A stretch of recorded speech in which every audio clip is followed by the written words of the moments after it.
Sayo pala sapon mga idol no, magpaayo do sila ma'am og sir sa ilahang D64W, turbo ang unit mga idol, taga Kapalong pa rin ni sila. Napaubsan gyapon ni mga idol. O kasiti. Sayang kayo. Turbo gyapon ni mga idol. O bro. Under chassis. Major General overhaul.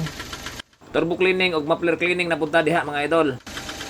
Aircon po daw mawala-wala ato ang bawasan og washer mga idol.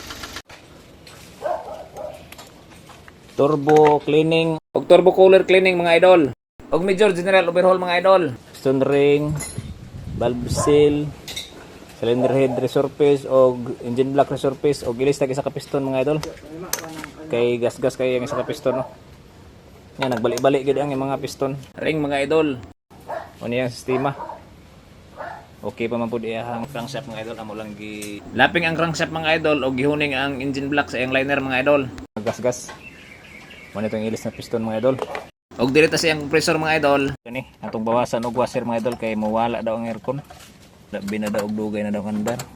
Kita na to, layo na kayag distansya. Kuha na to washer mga idol. Og siyempre nahuman na po na to diha ang under chassis mga idol, wala na to ka video diha. Og wa na po ta naglangan diha mga idol no. Fast forward ta sa makadaghan mga idol. Ato na po nang gilimpyuhan diha ang makina kay nahuman na to ka symbol. Limpyo na dayon diha mga idol para limpyo-limpyo na po siya gamay.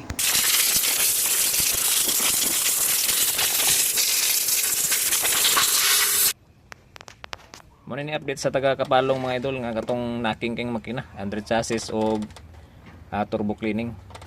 Wala po tong leaking dire. Na ilisan na mo o isa ka piston lang ang mag-ilis. Wala namin nag-ilis o crankshaft, piston lang isa, piston ring, mga overhauling parts na dapat ilisan, gilisan mga idol. Tapos resurface sa engine block o sa cylinder head. Okay. Medyo limpi-limpi na po sa mga idol. Set na. Ayan o. Medyo umingaw na gina yung under mga idol. Siyempre, revolution na ito.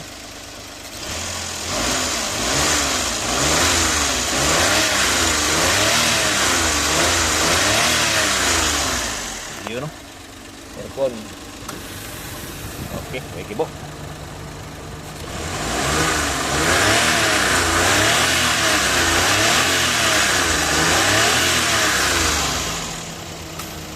Kay okay naman mga idol no. Nakuha na nas tag-iya og siyempre gibayaran nagtag full cast diha mga idol no.